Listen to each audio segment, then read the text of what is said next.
Olá, sejam bem-vindos a mais um episódio do podcast Papo Raro Direito e Saúde, onde eu, Ricardo Dornimo e a minha maravilhosa amiga, Janaina Quadros, discutimos questões super relevantes para o direito, sempre com foco na saúde. Boa tarde. Bom, hoje nós temos aqui como convidada, eu não vou nem tentar me atrever a falar teu sobrenome, Raquel. Mas a Raquel, ela é psicopedagoga, neuropsicopedagoga, terapeuta psicanalítica e doutora em psicanálise clínica. Hoje o nosso assunto vai ser sobre autismo. E Raquel, fala aí um pouquinho para nós do teu sobrenome. É Raquel Charzuk, é descendência ucraniana. Então, contar um pouquinho, acho, da minha trajetória. Da tua trajetória, isso, conta para nós como que tu iniciou, desde quando, quanto tempo tu atua nessa área. Então, eu comecei, na verdade, a minha graduação, eu sou licenciada em Geografia pela PUC. Show! E eu comecei, na verdade, em sala de aula. Nunca pensei um dia que eu ia me tornar psicopedagoga. Tá? E muito menos trabalhar com autismo. Então, quando eu comecei na época que não se falava de autismo, isso era muito sutil, e eu comecei a ter alunos inclusivos.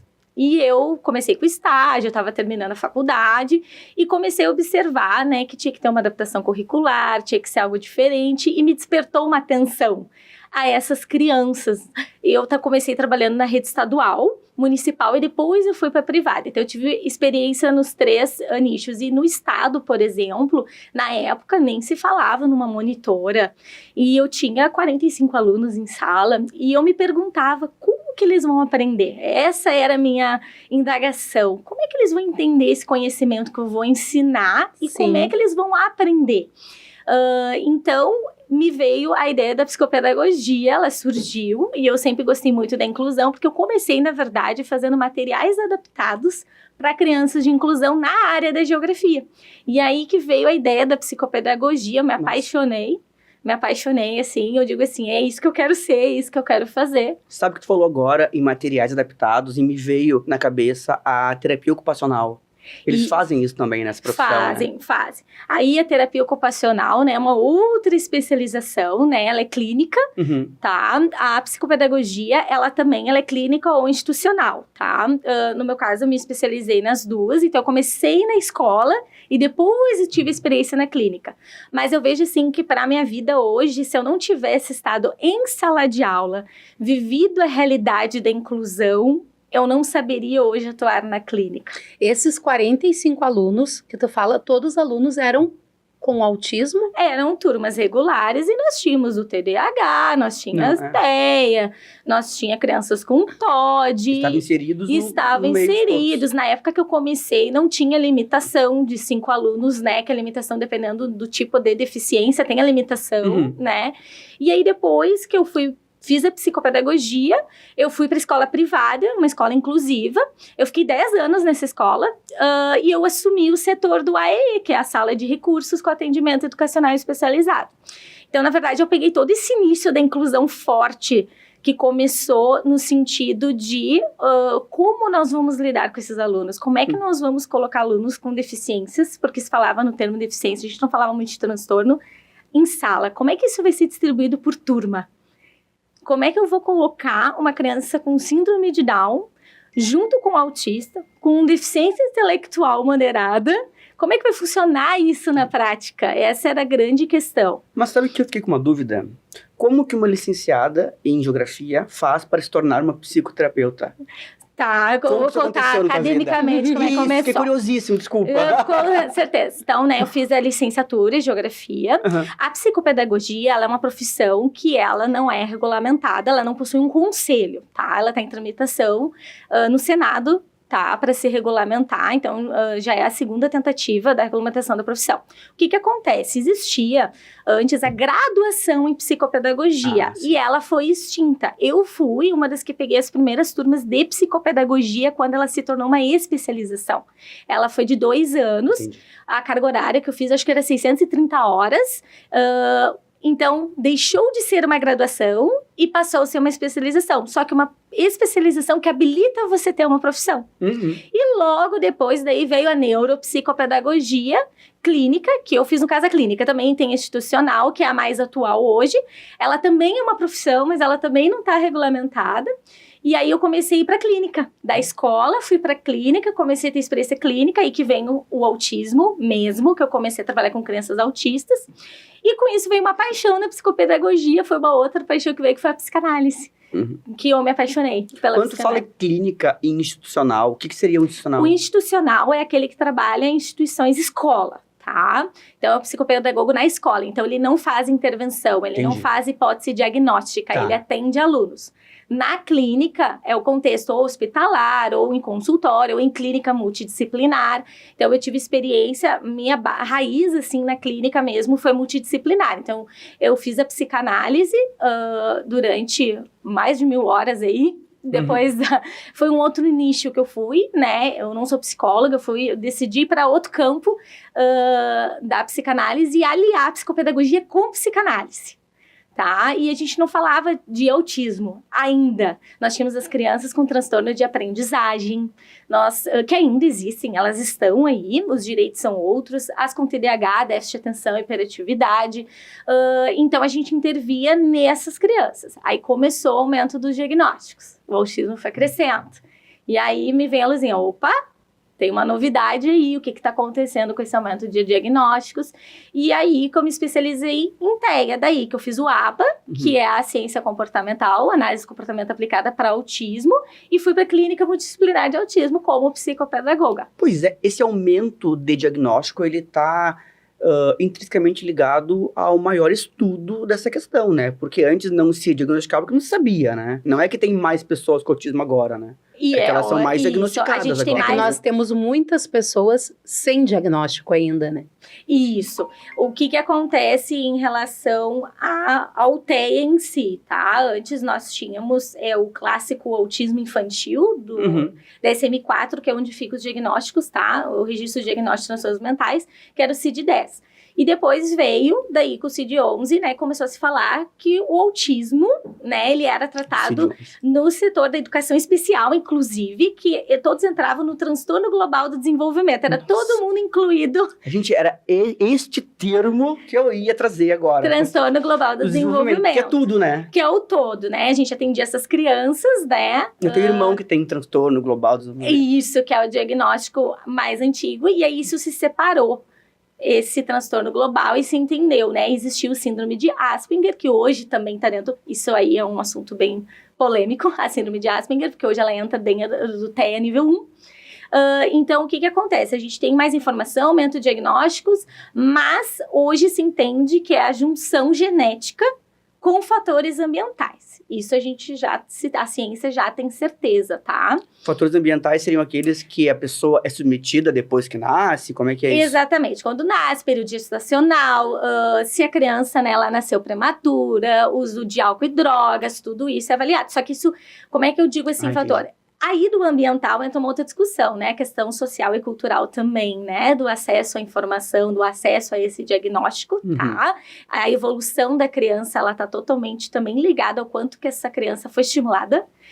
Tanto é que quando a gente vai fazer uma avaliação, a gente sempre coloca ali um reitero, né? Que tudo depende do contexto, não tem como tirar o social e o cultural disso. Principalmente, às vezes, casos assim do autismo regressivo, que as crianças regridem justamente por não ter o acesso às terapias. Então, a gente entra são muitas questões em relação a isso, mas assim, para a gente entender do TEA em si, eu acho que é bem importante, assim, esclarecer o que acontece, tá? O síndrome de Asperger, tá? As pessoas eram consideradas como se fossem menos autistas, para vocês terem uma ideia. Não é aquele, o Sheldon Cooper, né? Daquela série de televisão. O hiperfoco. Isso, tá? Porque o que acontece? São pessoas que não tinham para ser... O que era para tu ser um Asperger, tá? Tu teria uma dificuldade de socialização, de comunicação, teria uma vida independente, geralmente não tem um prejuízo intelectual, não há déficits, mas existe algo no comportamento que você percebe que está dentro desse espectro, tá? Então, o que aconteceu? Daí se decidiu, né? Se entendeu, na verdade, a neurociência entendeu, a medicina entendeu que isso é TEA. Você é TEA, né? Você não é menos autista. A gente não pode dizer porque é leve que não precisa de ajuda. Uma das questões também que eram debatidas, porque a gente também tem processo, tem muitos pacientes hoje que ainda estão com laudo do síndrome de Asperger, antigo, desatualizado, para conseguir acesso às terapias também, porque eles não tinham esse acesso, por estar no Asperger e não ser um TEA. Então, isso era outra pauta de discussão que se tinha, tá? Mas, assim, o que é o TEA, tá? É o espectro, porque a gente entende que é como se fosse um espelho, tá? Quando eu falei para vocês ali, junção de fatores genéticos, tá? O que se tem de descoberta? A cada 1000 genes foi feita uma pesquisa, cada gene possui uma maneira única para estar dentro do espectro, ou seja, o diagnóstico ele é único. Aquele gene é único. Dentro dos 1000 genes que foram avaliados, cada gene se manifestava de uma maneira única em quem tinha o espectro. Então, se entende que é uma linha de espelho mesmo, é um diagnóstico totalmente individual. Se você pegar vários autistas dentro do nível 1, você vai ver que é totalmente diferente. Cada um tem as suas dificuldades, tem suas peculiaridades. Então, o TEA, ele é o quê? Assim, ele é um padrão, você tem um déficit, tá? Na comunicação, da interação social, associado a padrões rígidos e repetitivos no comportamento, interesses e atividades. Isso significa TEA. Esse é o fator comum que tu verifica? Sim, o fator comum, tá? Esse é o fator comum. O Asperger entrou, porque ele tá dentro desse fator comum, se a gente parar pra pensar, tá? Aí foi dividido em 3 níveis. Antigamente a gente falava que era leve, moderado e severo. Hoje a gente não usa mais esses termos. A gente divide por níveis, por causa do apoio. Um dos motivos também de ver isso, assim, é um diagnóstico. Mas o que aquela criança precisa? O que aquele adolescente precisa? Sim, tu não vai prescrever o mesmo tratamento para pessoas com a mesma doença, porque são questões diferentes. E esse é o teu diferencial, né? Porque as mães te procuram, a Raquel, né, como a gente estava conversando ali, vem aqui, qual a tua rede social? Ela não tem rede social. Aí tu faz assim, como? E eu tenho conhecimento que tu atende por dia mais de 50 crianças no teu consultório, em média, né? Isso. Então, tu tem muitos pacientes para uma profissional que não divulga, né, que não tem as redes sociais, que não tem as redes sociais movimentadas. E o que eu percebo das mães que eu conheço, que as crianças são acompanhadas, né, já consultaram contigo, teu diferencial é a questão do atendimento, do acolhimento. Todas elas sempre me falam isso. E como que tu fez para começar a trabalhar dessa forma, assim, com mais acolhimento, com mais humanização? Um dos fatores, eu acho que a educação foi essencial. Como eu disse, tudo começou em sala de aula. Que eu via a necessidade daquelas mães, que eu via o apelo, né, em sala de aula da mãe que tinha que entregar a criança, né, que a gente chamava criança especial, né, hoje a gente fala, inclusive, mas na época a gente falava isso, a criança especial mesmo. E hoje em dia tu fala como mesmo? Inclusiva, né, crianças de inclusão, mas a gente falava assim, aquela criança especial, né, a dor daquela mãe deixar aquela família, eu olhava aquilo ali me intrigava muito, eu ficava muito intrigada, né, é tipo assim, que responsabilidade ela posso dizer que o teu ofício de professora desenvolveu a tua vontade de entender aquilo, né? Isso, pra mim foi. Eu acho que, de repente, se não tivesse acontecido a sala de aula, não seria assim hoje. Tá? Eu imagino que sim, porque tu tá contando uma história que é toda vinculada à sala de aula. À sala de aula. Sala de aula, né? Como eu vou avaliar aquela criança? Qual é o parâmetro que eu vou usar? Qual é a medida? Qual é a régua que eu uso para essa criança? Essa é uma dúvida que eu tenho, inclusive, ao ler laudos, porque na advocacia a gente lê muito laudo, a gente não produz, a gente lê muito, né? E eu, às vezes, me pego analisando aquele documento, pensando, gente, mas que coisa complexa dizer isto. Porque tá testando, né? Sim. Então, assim, é algo forte. Eu quis muito conhecer a Raquel, porque eu levanto muita bandeira referente a laudo médico. Então, laudo médico, laudo de físio, fono, TO, porque quando a gente ajuiza qualquer tipo de ação, a gente tem como fundamento, não importa o que a gente vai fundamentar do direito, mas os fatos, a gente tem que ter o laudo. O fato do processo é a particularidade, porque é bem como tu disse, cada um dos nossos clientes não tem. As pessoas às vezes falam assim, hoje com inteligência artificial, daqui a pouco não precisa mais de advogado. Nem lascando. Né? Porque é só ter um modelo e vai lá e faz. Mas não tem, a inteligência artificial não tem como individualizar, não tem como laudar. Como o teu laudo, acho que tem mais de 10 páginas. Tem, dependendo da criança, vai até 20. Então tu realmente, tu avalia e o teu atendimento é único.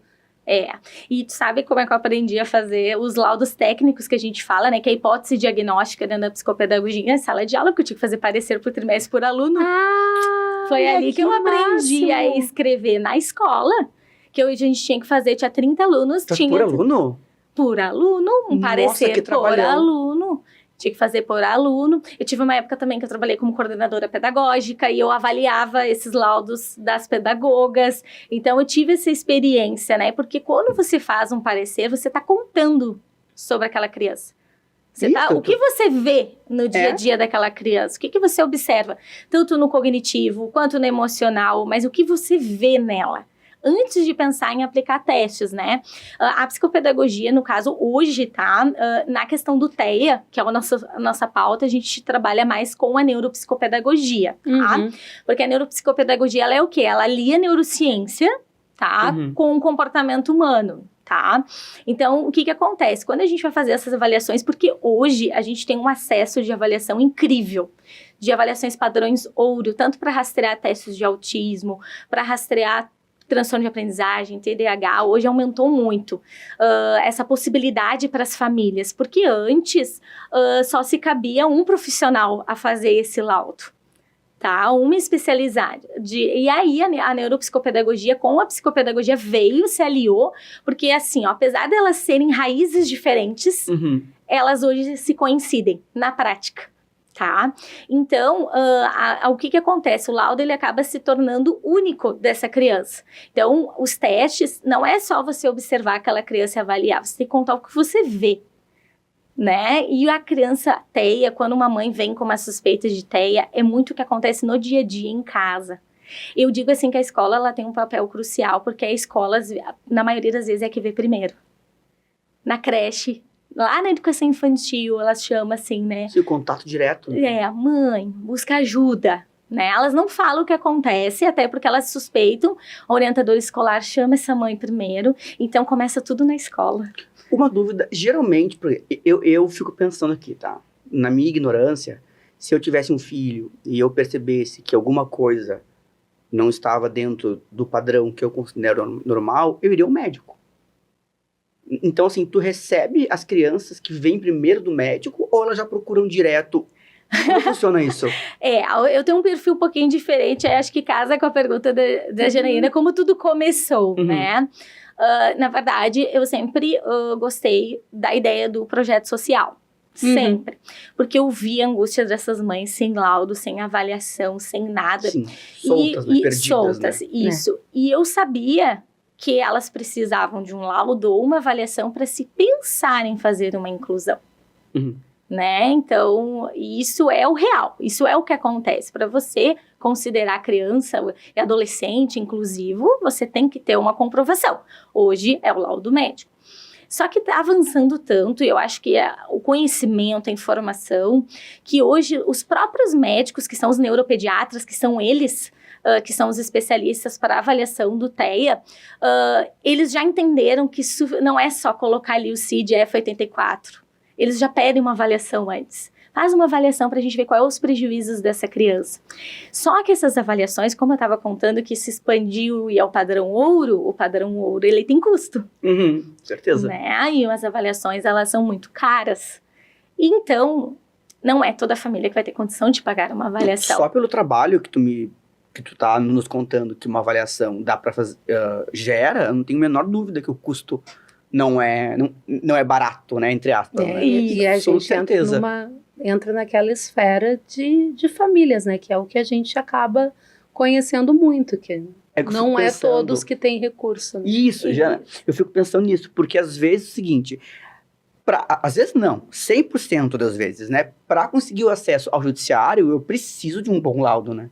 E daí, se eu tenho uma família que não tem condições de arcar com esse custo e vai depender de um laudo, né, feito por um médico que não conhece muito bem a moléstia, aquela coisa toda, como a gente vê, ela não recebe o atendimento, né? Então, eu acho que é mega importante se pensar como que o SUS iria ampliar esse acesso para profissionais como você. Isso. Né? Porque hoje o SUS, eu acho não, tenho certeza, ele não dispõe esse tratamento a não ser via judicial, né? E, na verdade, ele até tem. Eu tenho famílias que fazem parte de atendimento comigo e conseguem o atendimento com outras especialidades pelo SUS, mas às vezes a demora é de 3, 4 anos. Isso, eu achei que tu fosse falar 3, 4 meses e eu te corrigi já. Né? Tu já foi direto no ponto, é isso mesmo. Às vezes eu brinco, assim, tem mães que são sorteadas, assim, de conseguir em 1 ou 2 anos um atendimento, mas não tem a avaliação. Não, e tu consegue a consulta, né? Isso, a consulta, tu vai passar pela triagem e eles vão ver do que ela necessita. E nesse ver, às vezes, vai passar na fila aquele que é mais grave. Aí eu volto a falar dos nível 1, né, dos níveis 1 de novo, né? Que às vezes eles acabam esquecidos. Porque eles se comunicam, eles são mais tranquilos, eles socializam um pouco, eles são mais focados, é uma das características do nível 1, eles são ritualísticos, mas eles, como é que eu vou te dizer assim, eles não te incomodam, acho que eu posso usar essa palavra, assim, é mais difícil tu ver, é mais sutil. Onde é que você enxerga? Não tá aprendendo. Era te perguntar, o prejuízo que, digamos, que a falta de atendimento que essa pessoa nível 1 vai ter é a dificuldade de aprender mesmo. Isso, de aprender. Aí na escola aparece, nossa, ele fica no recreio, no cantinho, não fala com ninguém, não conhece, não tem contato com a professora, não tem vínculo. Então a escola, ela tá muito desperta para isso, de enxergar e se ver. Busca ajuda, vê o que tem essa criança. Mas como o meu perfil, eles são mais de mães, que eu falo de mães sociais, porque realmente é o perfil que eu atendo, tá? Muitas mães solo, tá? Mães que têm outros filhos e não têm uma renda, né, que possa custear essas terapias e muito menos uma avaliação. Nossa, se a avaliação, desculpa, mas se a avaliação é custosa, tu imagina a terapia em si, né? E a gente não pode, porque... Que é contínua, né? Não é contínua, e não é só comigo, esse que é o ponto. Não consigo fazer o trabalho sozinha. Terapia ocupacional, gente... É a psicóloga, entra todo mundo. E aí, às vezes, as mães, eu digo, elas têm que fazer um sorteio. Sorteia quem tu vai escolher primeiro, porque não tem como a gente dizer isso. Como é que eu vou dizer que eu sou menos importante do que a psicóloga? Então, não tenho nem como trata-se dizer disso, isso. né? Não se trata disso. E apesar dos planos de saúde, eu tenho muitas mães que não têm acesso a plano também, que não têm convênio, que não tem nenhum tipo. A gente sabe disso. Não, eu ia falar agora, assim, né, que da questão processual, assim, que a gente enfrenta, que a gente vê as mães enfrentando, né? Por exemplo, tu dá um laudo para uma mãe, lá de 20 páginas, que tu estuda, que tu elabora tudo, e aí essa mãe vai até a Defensoria Pública. A Defensoria Pública não acosta o teu laudo. Uhum. Porque ele vai pegar um formulário e vai dar para aquela mãe para que seja preenchido por um médico do SUS. E aí eles entram nessa questão, né? Poxa, agora não tenho nem... Por isso que às vezes os processos, e não estou falando mal, né, da Defensoria Pública, mas é que a gente diz isso, né? Que são os requisitos que eles têm para ajuizar determinadas demandas, e essas mães, no desespero, elas acabam fazendo o quê? Precisam de um advogado particular, precisam socorrer a uma outra forma, ou senão elas ficam 3, 4 anos. A gente tem um caso que eu peguei há pouco tempo, que era via defensoria, que nunca tinha sido explicado para a mãe como era a forma que seria realizada a prestação de contas. Exatamente. Olha e só, isso dá um problema gigantesco, porque tu tá lidando com verba pública.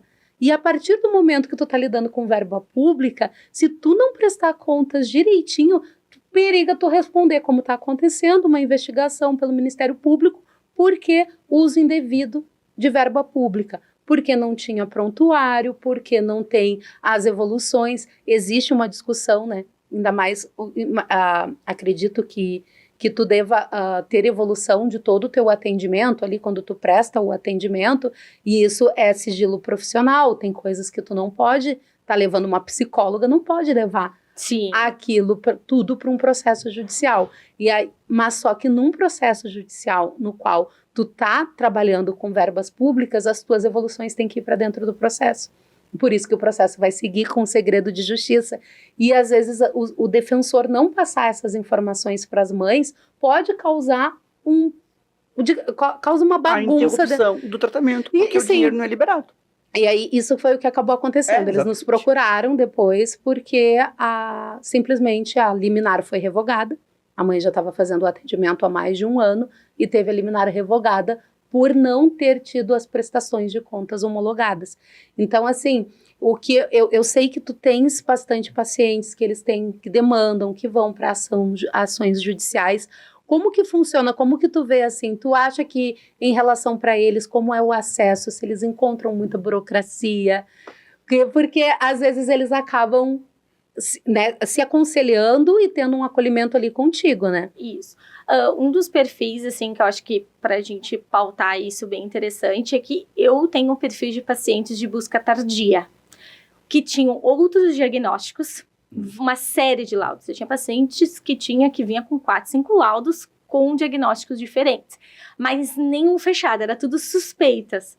Aí chega essa mãe, uma criança de 14, 15 anos, um adolescente, na verdade, e aí não sabe o que fazer. A escola me cobra, eles falam, essa escola tá me cobrando, ele não tá indo bem, eu não sei o que fazer, eu não sei por onde começar. Aí começa a ansiedade, né? Porque essa família já, na verdade, ela já tá na última cartada. Se não der certo agora, não vai pra onde ir. Não consigo, ou tô na fila. Aí, às vezes, assim, de várias mães eu escuto, assim, de 14, 15 anos. Mas tá inscrito desde os 3, 4 anos pra uma fono. Gente, chega a me dar um... Nunca foi chamado. Que me dá um calor, entendeu? Porque, nunca assim, foi chamado. É o que a gente vê todos os dias. Todos os dias. E eu vejo, assim, o que acontece? As mães também, por um desespero, né? E super entendível, que foi a pergunta, né, que tu fizeste, assim, te busca primeiro, vai no neuropediatra. Na verdade, às vezes elas vão até num clínico. Qualquer coisa. Mas as pessoas que têm atendimento pelo SUS, elas são avaliadas por um clínico. Eu já vi isso. Aí é claro que o laudo... Não tô falando mal de clínica, não é isso, gente. Mas que é um transtorno, tem todo um estudo. Daí vai lá o cara que trata coração, tratar do espectro autista. É muito complexo. Talvez ele faça um excelente trabalho.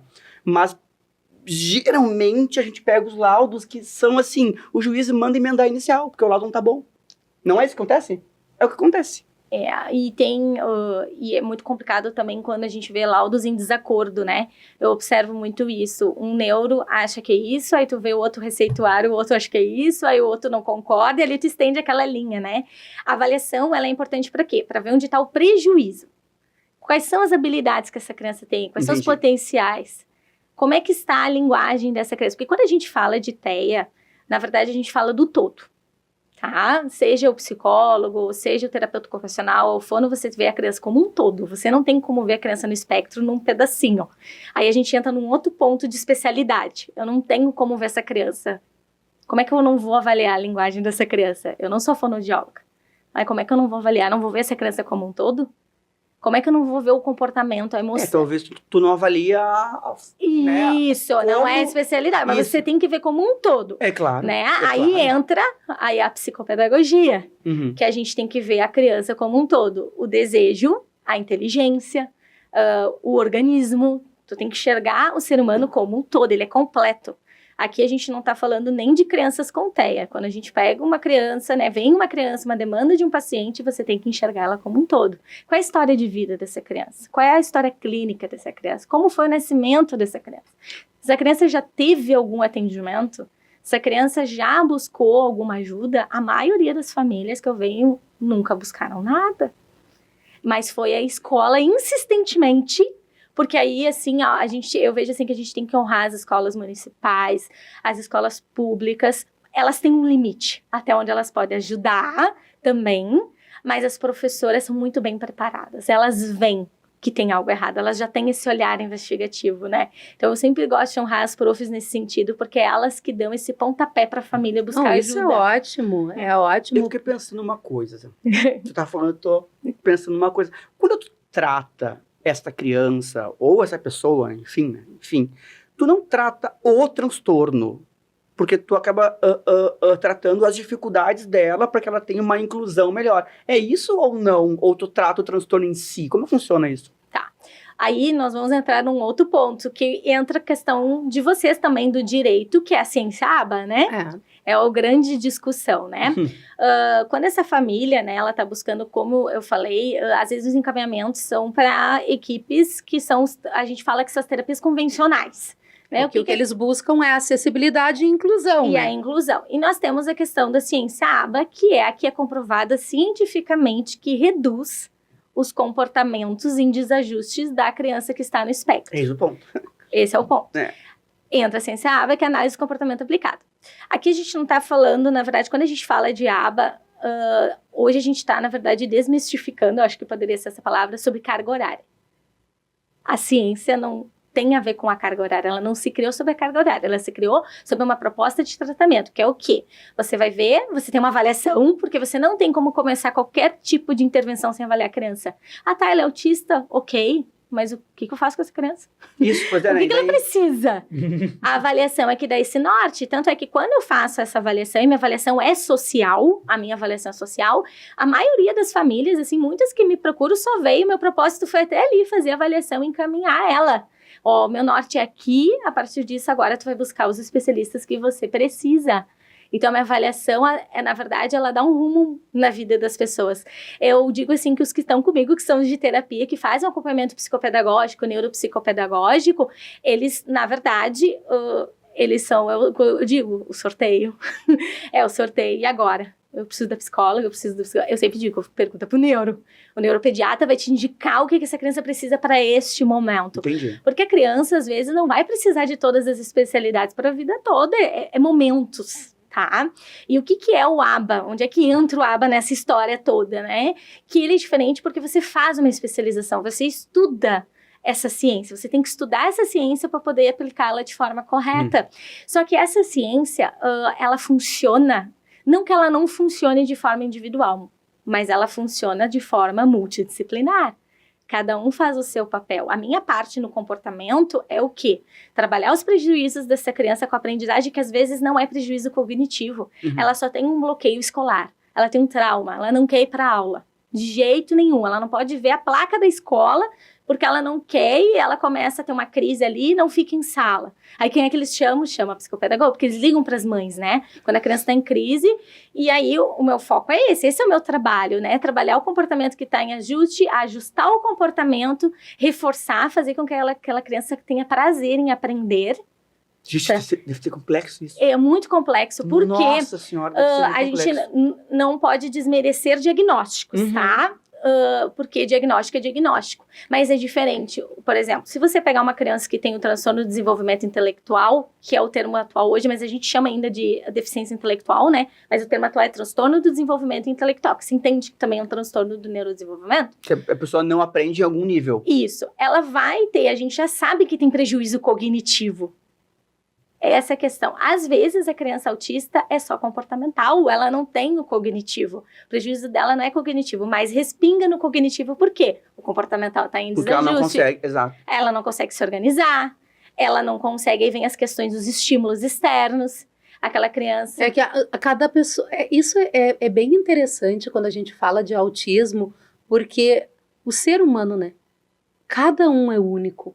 A gente fala... Eu falo isso com o Ricardo direto, referente ao processo, porque eu sou uma pessoa única, a forma, o meu corpo, como ele vai reagir é de forma única. Então, como a gente vai determinar que para uma criança ou para uma pessoa com autismo, porque a gente sabe que hoje em dia nós temos adultos, diversos adultos sem diagnóstico ainda, então como a gente vai dizer que para aquela criança ou para aquela pessoa o tratamento tem que ser o mesmo? Esse é o meu problema com as notas técnicas do Natjust. É exatamente este o meu problema com essa nota. Ah, não, porque é uma nota técnica feita pelo hospital israelita, tipo, Albert Einstein. E é mesmo, realmente, feito pelos doutores, tudo isso. Só que daí é uma nota técnica feita, como eu disse agora há pouco, né, para uma doença e não para um ser humano doente. E isso muda completamente diferente a visão, né? Então, eu fico louco com esses documentos, porque o que acontece dentro dos processos é o absurdo dele valer mais que o teu laudo, que foi lá que analisou a pessoa que fez tantas lados. Vale mais, eu fico louco. Avaliou a criança mais de uma vez, conversou, analisou, viu a criança brincando. E aí quando a gente faz os testes, né, a gente tem os testes que a gente aplica hoje, é o ADOS-2, que ele avalia tanto a linguagem como os traços autísticos, né, se a criança tá dentro dos níveis, né, porque qual é o meu papel? Eu não dou o diagnóstico, eu faço uma hipótese do que eu avaliei. E o teste, hoje a gente trabalha com teste que a gente fala que é psicométrico, ele te dá um score, um resultado. A gente não pode ficar no achismo. Eu acho que ela tem... O que o teste diz? Ele diz isso, certo? Avaliei, observei, investiguei, peguei todo o histórico dessa criança. Tá bom, o teste está pronto. Agora você tem que ir, eu sempre digo, você tem que ir no neuropediatra, porque se você não for no neuropediatra, isso aqui não vale nada. Legalmente falando, né? Não tem valor. Né? Então, o que eu vejo assim, há uma sensibilização médica, tá acontecendo uma sensibilização médica dessa parceria de terapeutas e medicina. São coisas diferentes, né? Isso, tá acontecendo assim, né? E as parcerias, elas são importantes porque eu vejo assim que tu tem que trabalhar com pessoas que têm a mesma visão que tu, para esse casamento dar certo. É porque eu digo que é um casamento, a parceria é um casamento, ela tem uma troca. Né? E eu trabalho com outras profissionais que também têm essa visão social. São realidades diferentes. E eu digo que isso é muito complexo porque eu não posso comparar a realidade de uma criança que a mãe ela vive de uma cesta básica e eu disser para ela que ela tem que fazer tais terapias, que eu tenho que mudar a rotina, a previsibilidade da casa dela, ou até mesmo dizer assim, ó, você tem que ficar mais tempo com seu filho. Ele não melhora porque você não tá ali dando consistência ao tratamento. Ai, chega a ser cruel, chega a me arrepiar. Mas aí você vai dizer, então, para ela parar de trabalhar? Então, a tua avaliação, ela não envolve apenas a conversa ou a visualização da vida dessa criança que supostamente, né, está no espectro autista. Ela envolve também o entendimento da família. Da família. Eu chego para a família assim, qual é a tua necessidade? O que tu pode? O que é real para ti? Porque não adianta, assim, a gente estuda. Uma coisa é o que está no livro, tá? Eu posso estudar. Outra coisa é transformar isso na prática, tá? Quando eu comecei na prática, eu disse, rasgue os livros, que isso aqui vamos usar. Rasgue os livros. Vamos ter que adaptar. Vamos ter que adaptar. O direito é assim também. Entendeu? Vamos adaptar, que isso aqui não, infelizmente, não se adequa à realidade da família. Muitas vezes a família, ela ganha, né? Eu acredito as terapias, mas ela não tem como levar a carga horária das terapias. Isso acontece com o plano de saúde. Tu ganhou as terapias, eu vou te dar as terapias. Mas tu vai pagar as coparticipações de todas as tuas terapias. Ou então, assim, aí tu é uma professora, pode trabalhar numa escola privada, deve ter uma renda de 2.500, e aí só de coparticipação, com todas as terapias, dependendo do nível que a criança precisa fazer, inviabiliza o tratamento. Ultrapassa R$5.000 no mês. Ou então eles te dão todo o tratamento, desde que seja uma consulta por mês. Isso. Claro. Ai, tem uma boa. Ai, é complicado, eu gosto. Tu sabe que é impossível, é inviável. Uma por mês, evolução é... Zero, não tem como. Não vamos dizer que não dá evolução. Vamos pensar que dentro desse um mês ela ganhou as outras e ela fez... Mas não é assim que funciona. Quem dera se fosse assim. Seria mais fácil. Eu gosto daquela assim, ó, que tu entra com pedido, principalmente plano de saúde, adora fazer isso. Entrou com pedido. Ah, tá, não, a gente defere todos. Tu mora aqui em Porto Alegre, eles te deferem lá em Esteio. A clínica em Esteio faz tudo. O que tá ruim pra ti? A clínica em Esteio faz tudo. E a mãe que dê jeito de fazer se deslocar. Então, quando a gente Nossa, fala... isso é real. É real. Muito real. Então, quando a gente está falando de TEA, a gente não está falando só das crianças, a gente está falando do contexto familiar. A gente tem que falar sobre contexto familiar. Qual é a realidade dessa família? Não adianta eu criar propostas que nem tu comentou ali, né? Que a gente faz os prontuários. Sim, a gente faz toda a programação, mas às vezes tu pega a programação e tu rasga toda ela. Porque a realidade daquela família não se comporta a esse programa. Às vezes a família realmente, ela só consegue levar ali, meu atendimento tem 45 minutos uma sessão, leve mais uma especialidade que é o máximo que ela consegue, e isso não é porque... E as mães se sentem muito culpadas. Que eu não tô dando o meu melhor, ou eu não consigo, mas é a realidade dela, ela precisa trabalhar. E aí você se baseia dentro do que você tem, tá? Eu tenho uma criança com uma lista enorme de situações que ela precisa evoluir, tem os contextos escolares, mas ela só fica 45 minutos comigo. Então, quem é que dá essa consistência das terapias em casa? É a família. Mas eu tenho famílias que a criança vai, né, fica no contraturno, né, das 7 da manhã às 7 da noite. Aí eu monto a minha tabela de regras e combinados, que é uma das coisas do comportamento que a gente faz, né? A rotina é muito importante para a criança ver, né? O horário de ir para a escola, o horário da higiene, a gente coloca ali para ela, porque o autismo é isso, eles trabalham com a previsibilidade, eles precisam de rotina. E aí eu peço para aquela mãe cansada, exausta, eu preciso que tu monte a tabela para a gente ir reforçando, mas essa mãe chega para mim e diz, Raquel, não dá, eu não consigo, eu não dou conta, isso é trabalho para mim. Mas ela sabe que de uma forma isso gera prejuízo para o filho, mas não se adequa à realidade dela. Deixa eu falar de uma questão que eu acho que com certeza as pessoas que nos assistem devem estar pensando. Porque quando a gente fala em autismo, eu geralmente associo àquelas crianças, pessoas com hiperfoco. Eu estava vendo ontem, inclusive, na televisão, nesse negócio do YouTube, Discovery, sei lá. E a criança, ela só come salmão. Apenas isso. Sempre do mesmo jeito. Igual a, sei lá, 10 anos. A questão é, isto é um grande problema? Por exemplo, a terapia se preocupa em introduzir outra alimentação, por exemplo, para essa pessoa, ou acaba sendo, no contexto dela, irrelevante? Assim, aí nós entramos em outros pontos. A seletividade alimentar, a gente tem crianças seletivas e nós temos as compulsivas também, que é o oposto, né? Que tem a compulsão. Ah, não sabia. Tem a compulsiva. Eu tenho muitos compulsivos que eles dizem, tô com fome. Toda hora eles estão com fome. Mas tu é recém comer, mas eu tô com fome, né? Isso também tem uma questão medicamentosa, de efeito colateral também da compulsão. Mas nós temos as crianças seletivas, tá? E temos assim, a que só come arroz e batata frita e fica um ano comendo arroz e batata frita. Aí tem que fazer a suplementação, a família não tem condição de fazer a suplementação. O que eu digo, assim, de torno disso? Assim, as pessoas dizem, não, mas é só forçar. Força. Impossível. Não tem como, gente. Não tem, ela fica sem comer. Uhum. Ela não come. Ela põe tudo pra fora, ela prejudica, né? Daí psicologicamente também tudo gera um trauma na criança. Gera um trauma, né? Porque a gente tem crianças que separam por cor, textura, tamanho, que separam por o prato, ele é separado, eu não posso misturar, por exemplo, a fruta não se mistura com a verdura, ou eu vou fazer todo o meu prato colorido. Eu tenho pacientes, por exemplo, que tem fases, o meu prato é tudo que tem vermelho, depois verde. Isso é muito complexo, tá? E essa do salmão que tu falaste, né, que deve ser um privilégio, né?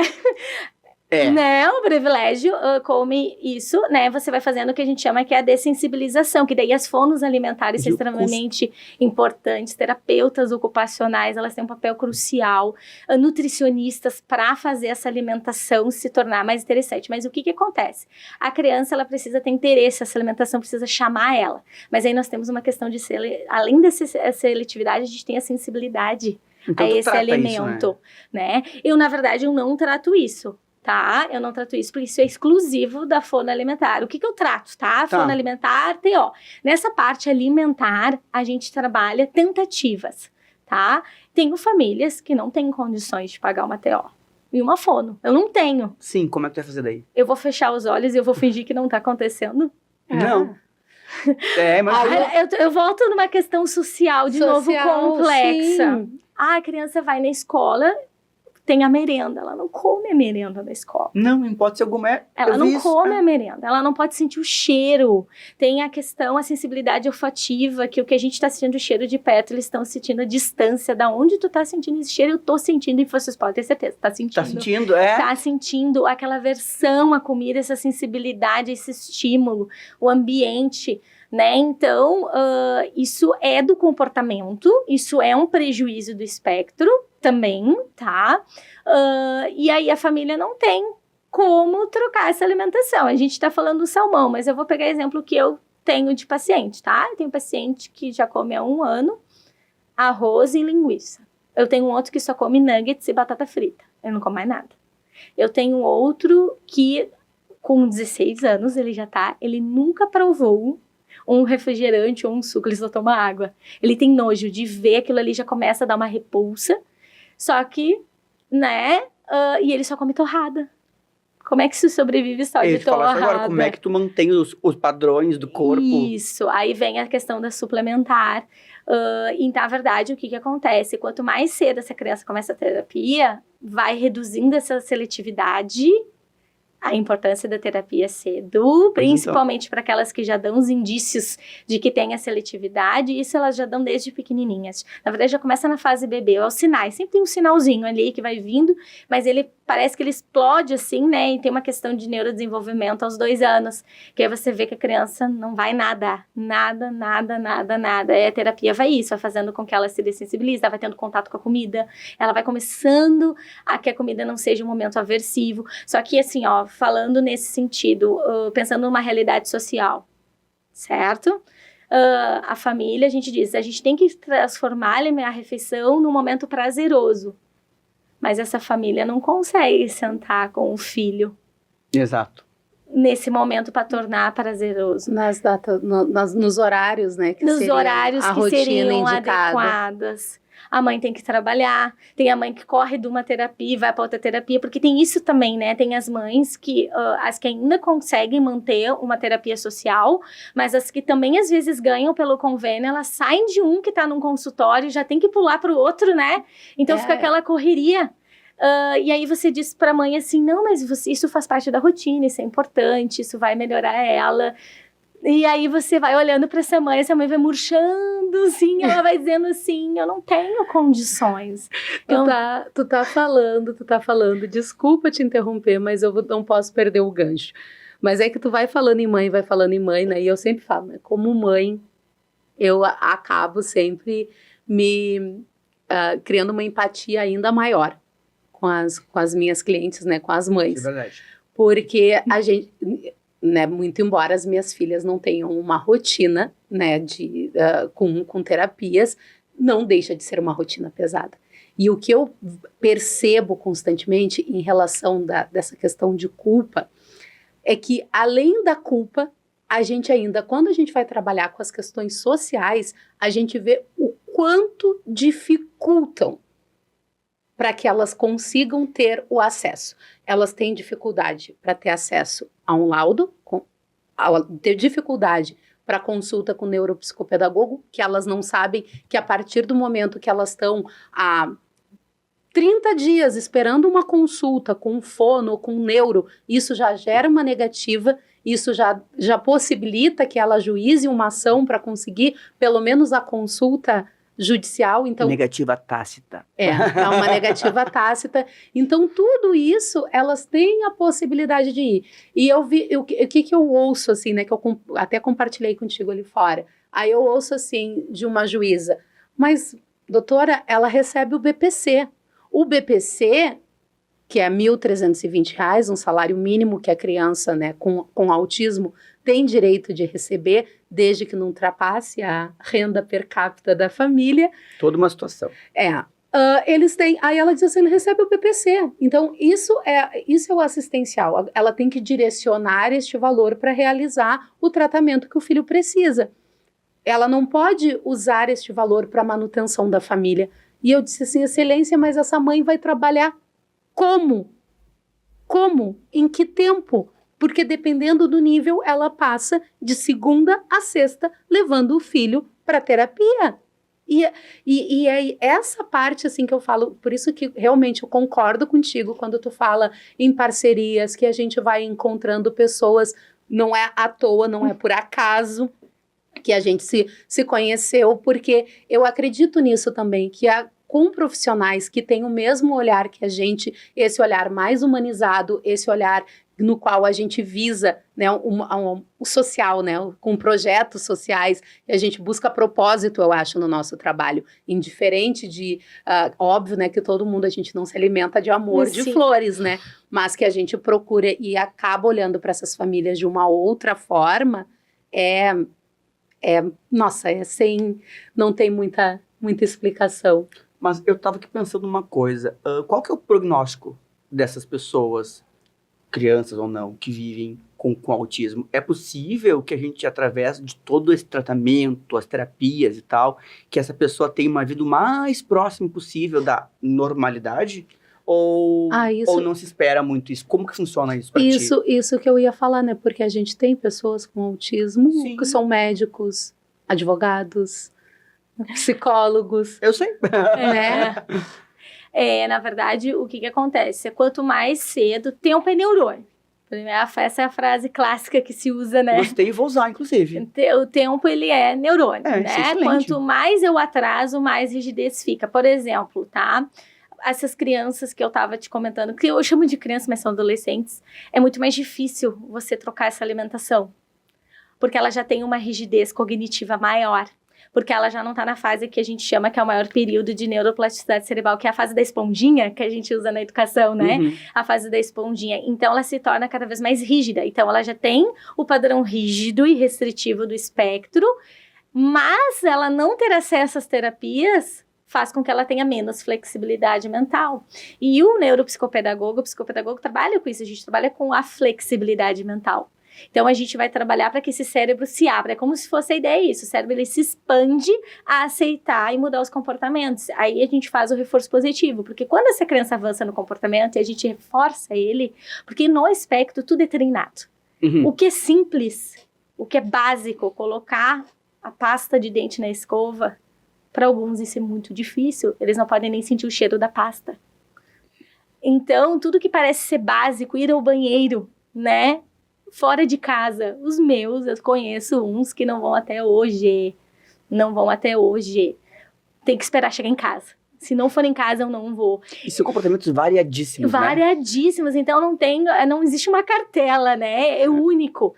Então, o que acontece nisso, assim, em termos de prognóstico, né? Quanto mais tardiamente vai ficando, mais difícil você mudar o comportamento, porque você já tá mais rígido, você já tá mais formado.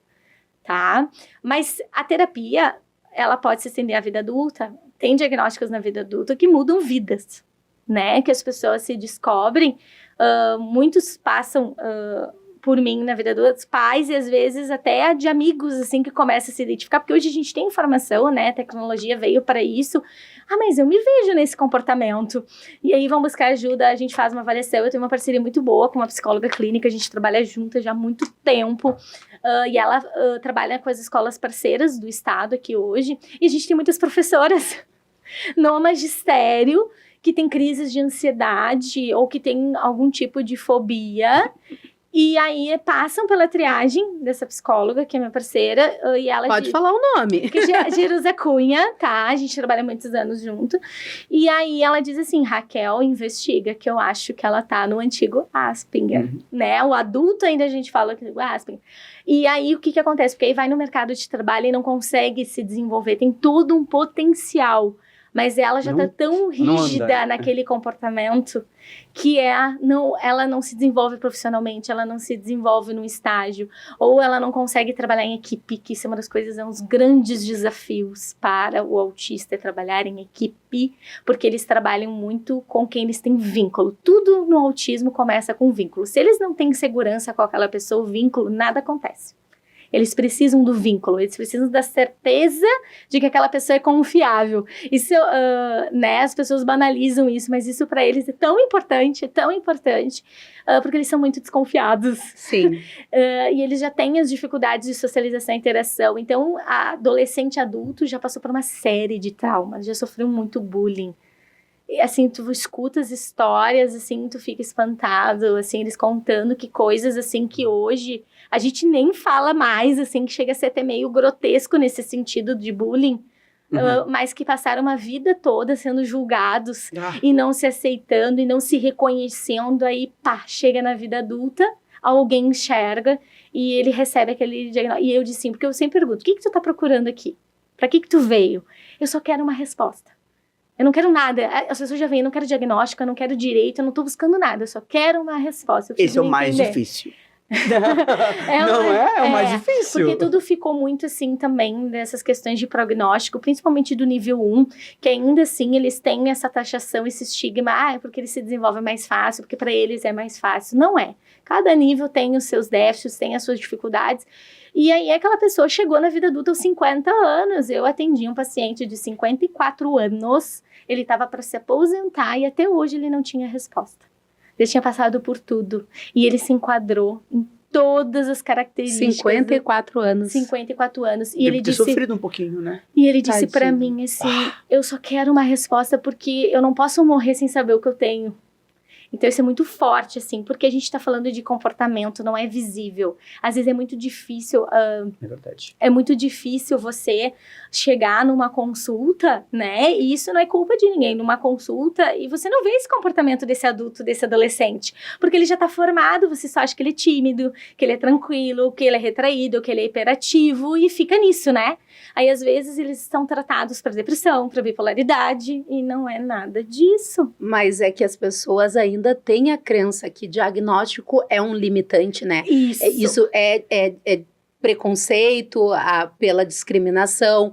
Eu tenho uma amiga que quando a gente fez uma roda de conversas que eu fiz pelo Instituto, que é um projeto social no qual eu participo, é pela primeira vez. Eu sou madrinha do Nicolas, o Nicolas tem autismo, mas eu nunca tinha visto a minha amiga falar sobre como foi ter o diagnóstico. E ouvir ela falando numa roda de conversa no qual ela estava com outras mães, no qual ela se sentiu à vontade para falar, e eu ver ela chorando, porque o que a mãe pensa? O que vai ser no futuro? E se eu não estiver aqui? Essa é a grande pergunta, sempre foi. Né? Sim, mas o diagnóstico tem que ser libertador, né? Mas é isso. O diagnóstico tem que ser assim... Porque se vocês verem o Nicolas hoje, o que o Nicolas desenvolveu, ele desenvolveu muito. Então, provavelmente, o diagnóstico dele não vai ser um limitante, que ele não vai ter uma profissão. Isso é interessante das famílias terem consciência que o filho... Que a partir do momento que tem o tratamento, que eles conseguem ir com mais leveza, eu acho, para a vida adulta, né? Porque tu sabe o que fazer, né? Eu acho que o maior problema é tu não saber o que fazer. Assim, eu estou aqui numa situação onde nitidamente algo ruim está acontecendo pro meu desenvolvimento e eu não consegui saber e não consegui tomar um remédio. Por exemplo, autismo, por exemplo, não tem remédio para tomar para tratar o transtorno em si, né? Em si, não, mas para reduzir comportamento de impulsividade, hiperatividade, né? Os que são mais autolesivos ou agressivos. Mas é muito interessante isso, porque às vezes eu tenho muitos adolescentes que chegam, Raquel, eu já sabia, eu só estava esperando alguém me contar. Eu já sabia. Aí, às vezes, assim, a gente tem uma questão também bem pontual, assim, que eu tenho uma outra parceria social, que é o meu neuropediatra, que a gente trabalha muitos anos juntos, assim, a gente se dá muito bem, que tem mães que pedem, assim, eu não gostaria que contasse. Então, existe essa questão do status ainda, do medo do rótulo.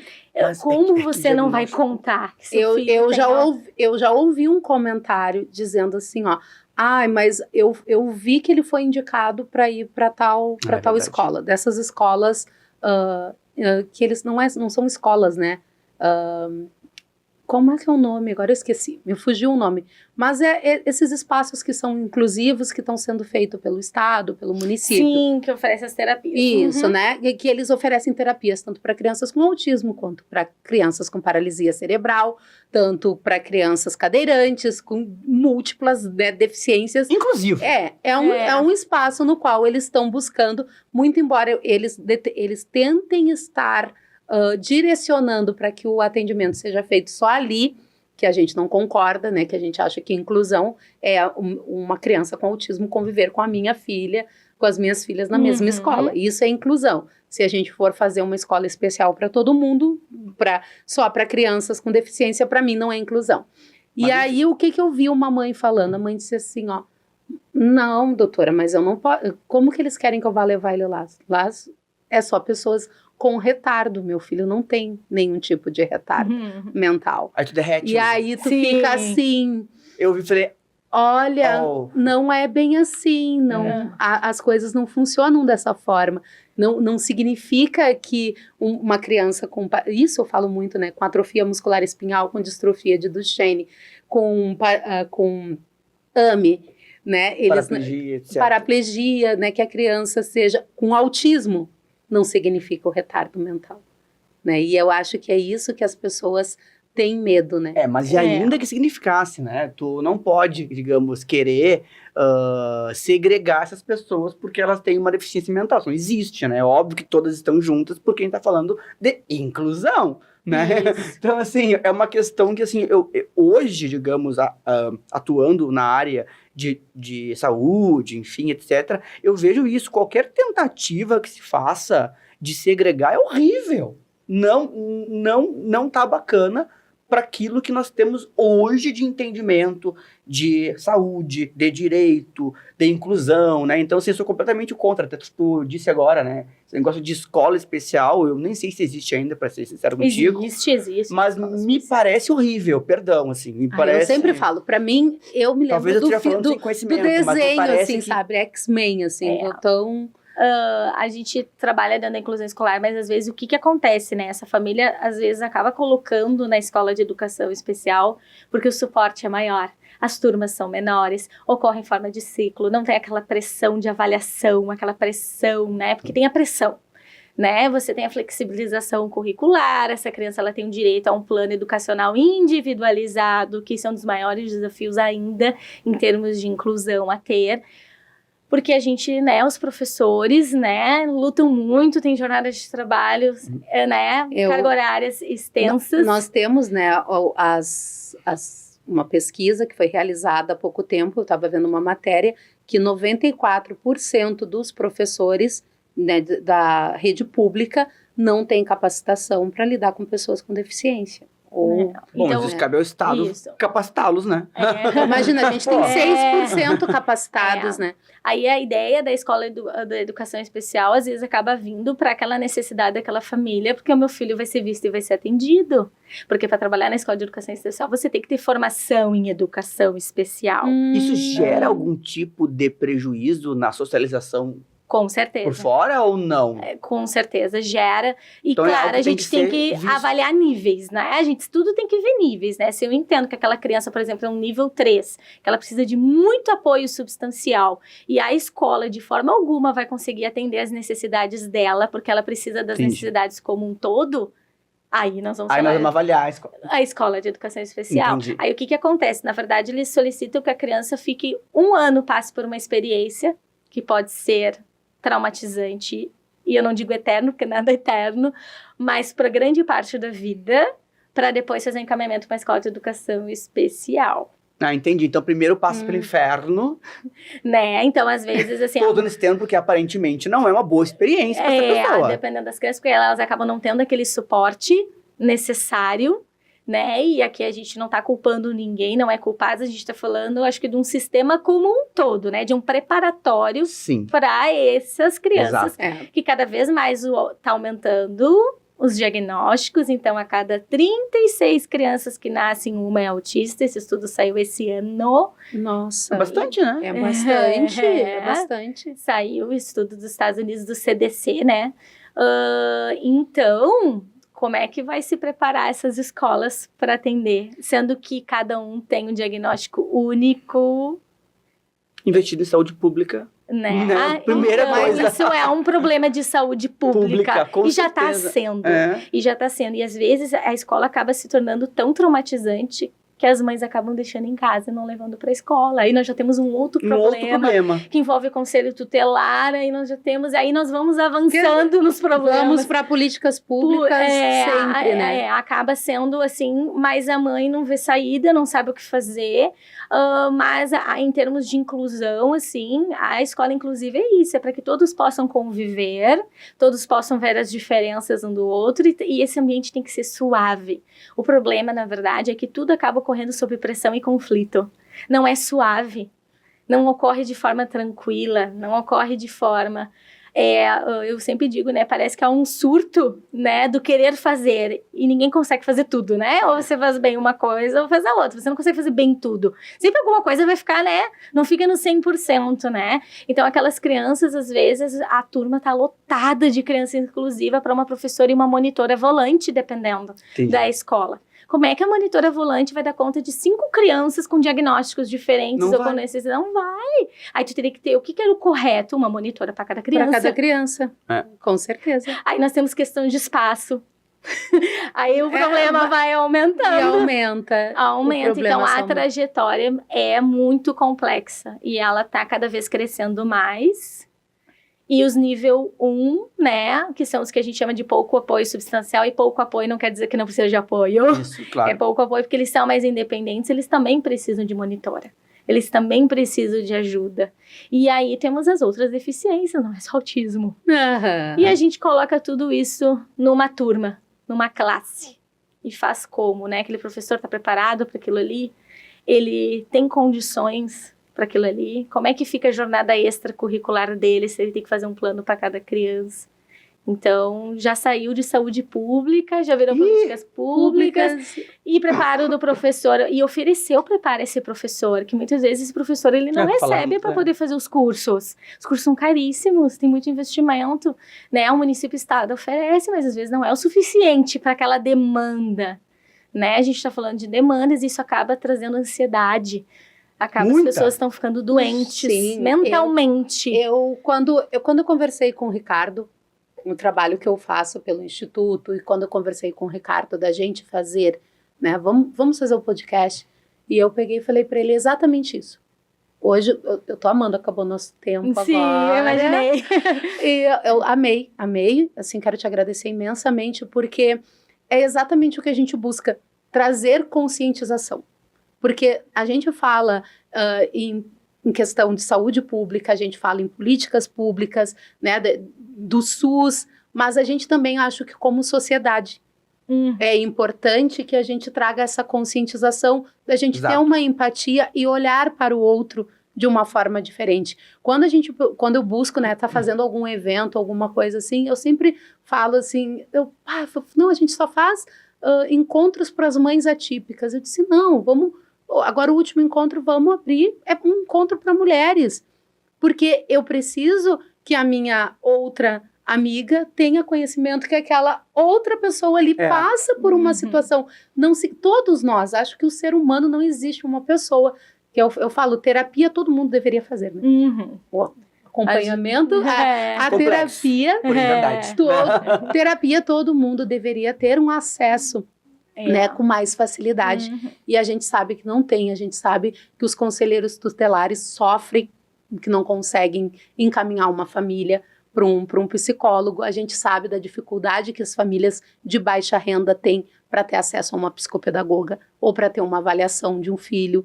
A gente sabe da dificuldade das escolas. Então, eu acho que a partir do momento que a gente tem conscientização de tudo isso, é importante que a gente fale assim, olha, gente, existe. Porque às vezes a gente fala assim, às vezes o básico, né? Como se... Aí você diz assim, não, eu não acredito que tem uma mãe que faz 5 anos que não sai de dentro de casa. Uma mãe que mora 6 anos no hospital. Não, gente, não existe isso. Existe.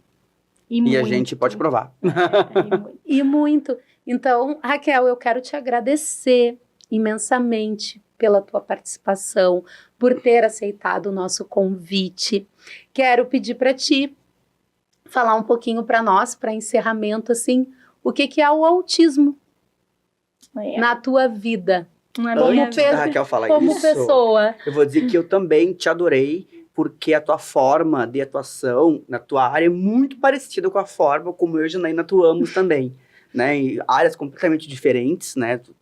nada a ver uma coisa com a outra, mas a forma de tratar o paciente, o cliente, é muito parecida e isso aquece, né?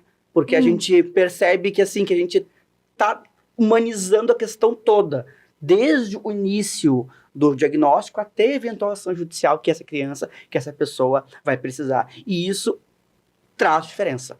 Muita diferença, porque a gente vê isso diariamente, né, Janaína? Sim. Onde não tem esse toque, onde a gente vê o processo de outras pessoas, a gente vê que o tratamento é diferente. Então é isso, tu é maravilhosa, muito obrigado, e agora responde a pergunta dela. Então, assim, que eu diria assim, pra mim, o que é autismo? É empatia, é acolhimento. O autismo na minha vida é reconhecer o ser como sendo único. Exato. Porque eles são únicos e eles são cheios de potenciais, ver esses potenciais, acolher, assim, as mães, né, tirar toda a culpa, toda a vergonha, eu acho que isso é o mais importante, e conscientizar, na verdade, o autismo é isso, trazer a conscientização para a sociedade. Não é só o cordão do quebra-cabeça, o cordão do girassol, ali por trás tem um ser humano. E eu acho que quando a gente parar de ver o diagnóstico e começar a ver as pessoas como ser humano, já está acontecendo um tratamento, já aí as pessoas vão ter melhor qualidade de vida. Então, para mim, autismo é isso. Eu que agradeço a oportunidade. Muito obrigada. Até a próxima. Gente, ficamos por aqui. Queremos agradecer. E eu vou finalizar com uma frase que a gente usa muito usada por uma amiga em memória, que é uma mãe atípica, que hoje não está mais aqui conosco, que o diagnóstico não é o fim. O diagnóstico ele é só o começo para uma nova fase no qual a criança, a pessoa que está recebendo o diagnóstico, ela vai começar a se adaptar e ir para a vida. Obrigada. É isso.